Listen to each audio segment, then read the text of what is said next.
If Allah is the same God that revealed the Torah to Moses, as the Quran asserts, then why is it that the story of the creation in the Quran is very different from and incompatible with that of the original in the Bible? Will you please explain these strange contradictions? As you well know, and as our audience is also becoming aware of, that the Quranic versions of the biblical events are totally out of synchronous in time and space with their originals in the Bible. Muhammad had actually no idea where and when these events occurred, and invariably got them all mixed and jumbled up, as he did with the biblical characters also. His knowledge and understanding of the biblical creation story suffered just as badly as all the others, as shown repeatedly in his Quran. Let me elaborate. In the Bible, God clearly indicates that the universe and all living things were created in 6 days, as in Genesis 1:1-31. The Bible describes the creation step by step, day by day, in beautiful detail. Nothing like this is explained in the Quran. As usual, the Quran has no details, no rhyme, no rhythm, and no beauty. The Quran, which is allegedly the word of the all-knowing Allah, is remarkably uncertain about the number of days of the creation. Al-Sajdah 32.4. It is Allah who has created the heavens and the earth and all between them in 6 days and is firmly established on the throne. Al-Fusilat 41.9. Say, is it that ye deny him who created the earth in 2 days? He set on the earth mountains standing firm high above it, and bestowed blessings on the earth and measured therein all things to give them nourishment in due proportion in 4 days, in accordance with those who seek sustenance.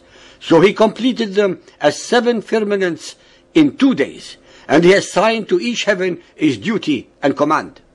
If we add all the days of creation above, we come to 8 days. Moreover, the Bible mentions only 1 firmament and not 7. How is it possible to imply that the angel Gabriel, the messenger of Allah, lied and deceived Muhammad regarding these primal subjects? In fact, it is easier and infinitely more logical to come to the conclusion that it was Muhammad who actually revealed all these verses of the Quran, but cleverly projected them into the mouth of the unsuspecting Allah to make them sanctified, than to accept that both Allah and Gabriel were misinforming and misleading Muhammad. Al-Qaf 50.38. We created the heavens and the earth and all between them in 6 days, nor did any sense of weariness touch us. It was beyond Muhammad's intellect and comprehension to understand the Hebrew concept of a day of rest, the Sabbath. He misunderstood it to mean that God rested out of weariness or tiredness. He did not comprehend that the God of Israel finished all his creation in 6 days and had nothing further to create on the 7th. That is, he ceased the process of creating. It was the God of Israel and not Allah who mandated upon his followers, the Israelites, that on the 7th day, the Sabbath, they must all stop their usual daily labor and sweat to earn their living during the first 6 days of the week. Instead, God made the Sabbath a holy day, a day of rest, a day of cessation of all labor, so that humanity could enjoy each other's company, especially their families and friends, and admire the wonders of his creation.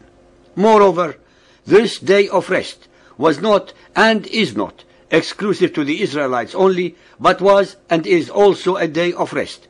That is, no labor being done for their servants, the strangers amongst them, or their animals, and all their lands, no tilling.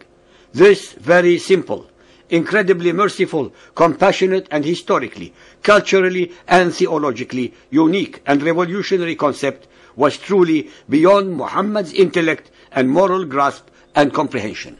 Because of Muhammad's utter failure to understand this sublime concept, there is no provision for a day of rest for his Muhammadan Muslim followers.